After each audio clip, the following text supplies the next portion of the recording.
Hey guys, Mark Ferrasci, Protect Dog Training, and Chevy, who we are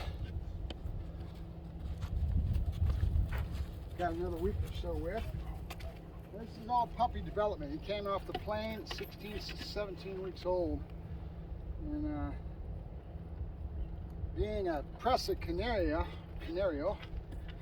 very stout dog, one of your Italian Mastiff breeds.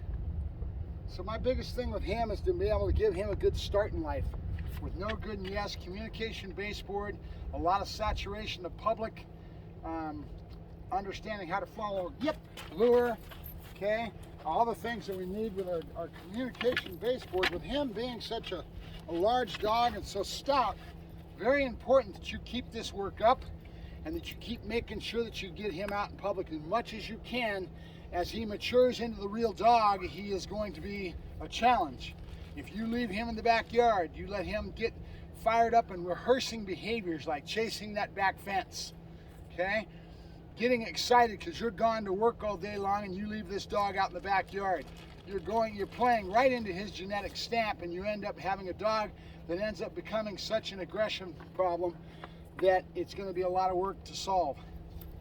Is it solvable? Yes, but as I was telling my friends lately, I've been getting a lot of these Mastiff breeds and these older dogs, 11, 12 months old, and they're aggression problems. And the problem really is, the owners. Okay, the owners caused this problem. When I was a young man, I used to take any dog that came at me. Why? I was learning about psychology. I was learning about different breed types. I was challenged by it, being very into my craft when I was a young man. And so I would take almost any dog that had an aggression problem, because there was no dog that I couldn't overcome and get through it, right? And that was when I was a young man. It was a challenge to me. My mental attitude has changed. It's changed dramatically over the years. I'm getting older. It's not a matter that I can't handle it. I mean, I had that other Connie Corso, 12-month-old young adolescent dog that was all that, and he ended up tearing me up.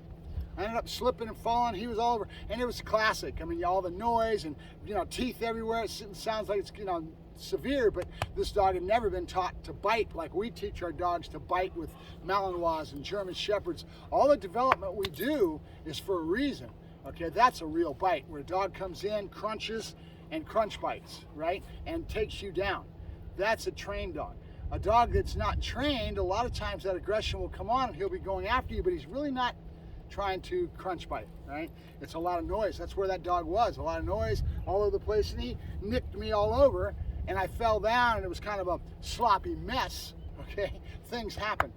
Now, since then, I've decided not to take any more aggression cases. Why? Not because I can't do it, okay? It's because I've matured past it myself to the point where I don't want to deal with it anymore, okay? I was talking to a very well-known trainer that came into the LA area 6-8 months ago, maybe even last year sometime, and I was trying to get him to take Arrow, okay, because Arrow was such a Tasmanian devil, and his point of view is the same thing. He goes, I've grown past that. I'm to the point where I've dealt with this so many years that I don't enjoy it anymore, right? I don't enjoy handling the public's screw-ups, right? They're the cause of this. The owners are the cause of this. It's not the dog's fault, because they don't go get help when this dog is young, and they don't develop the dog when he's a puppy like Chevy and do things right where they have a well-developed animal, because they're fighting against the grain, meaning this dog's propensities, his mental makeup, and who he is as an individual is a lot of liability, guys. It really is. And if you don't handle it right and you end up with a dog like this, the only one that suffers, and I've said this before, is the dog.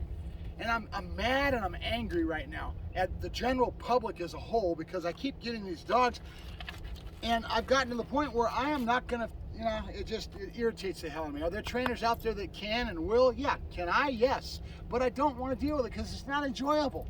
It's not enjoyable to have to go through what I have to go through to fix this problem, and then to rely on the customer not to let it backslide and go right back into the same problems and not really over. Dog is not a friggin' machine. He's not something you can stick a bolt in and fix. It's you. You are a direct reflection on this animal's demeanor in life. And if you don't put the homework in, if you don't put the work in, if you don't put the diligence in to working with this animal, the only one that suffers is a friggin' animal. And it pisses me off. And I'm talking about Chevy right now, but because he's a young adolescent dog, and I know, yep, what you can do if you develop it properly, right? If you don't, you end up with a friggin' aggression problem that a lot of times is gonna be fixed, but it never is. It's always there. That dog is developed into who they are. As an adult, they're 11, 12 months old, they're coming into a year old, 18 months old. That dog is full of himself. He's been bred to be full of himself, okay? And if you didn't go out there and compensate for that by making sure you did greeting routines and get the dog social with public and being totally stable, you shouldn't own one. Just infuriates me, okay? So from now on, don't call me for aggression problems, because it's not the dog's fault. And it's not something that I can't deal with. I'm damn good at what I do, but I'm pissed off the general public because I'm tired of it. I'm tired of your friggin' ignorance, and you're wanting to go out and get a dog like this, buy one, and then you end up having that dog sit in the backyard and your lifestyle takes over and you haven't got your ass off the fucking couch to overcome it and to compensate for it. It's nobody's fault but your own, and the dog has to fucking suffer. Sometimes I hate our society. Most people shouldn't even own a friggin' dog. Talk to you later.